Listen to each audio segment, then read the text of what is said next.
लरे नहीं राजाई के बात नहीं करे। जिया हो नारद जिया छा गेलन मध्य में परे नहीं लरे नहीं राजाई के बात नहीं करे।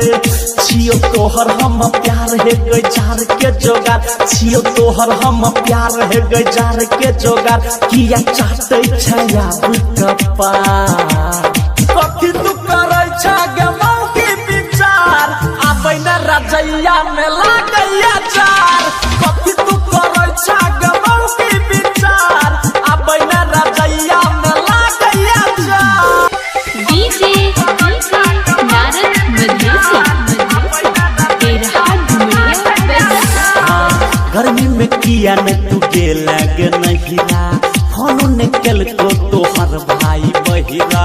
चलतो नहीं आब तोहर कोनो बात पूरा ठंडी रहबी हमरे तू साथ।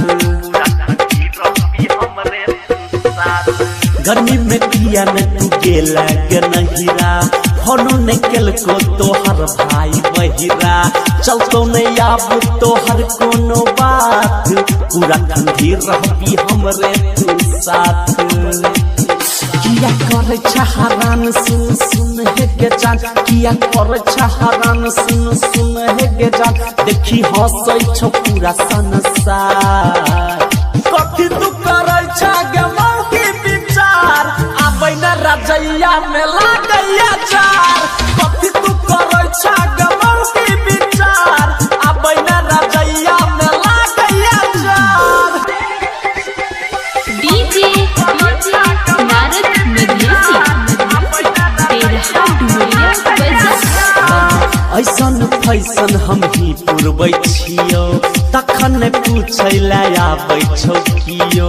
धर्मवीर धुरंधर जे उठबै छौ खर्चा चलै छौ टोला मोहल्ला में चर्चा।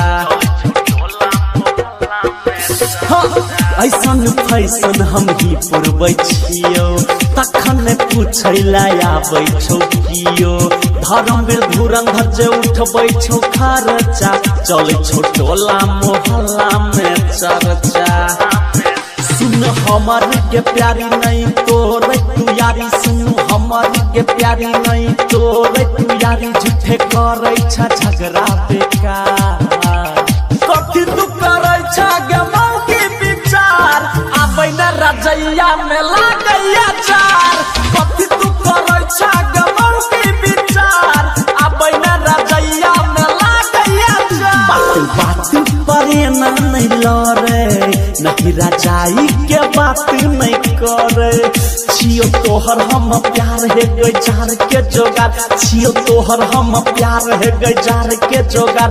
किया चाहते छया कपार कथी तू करे छगे मौकी विचार आबै न रजैया में लागैया चार। कथी तू करे छगे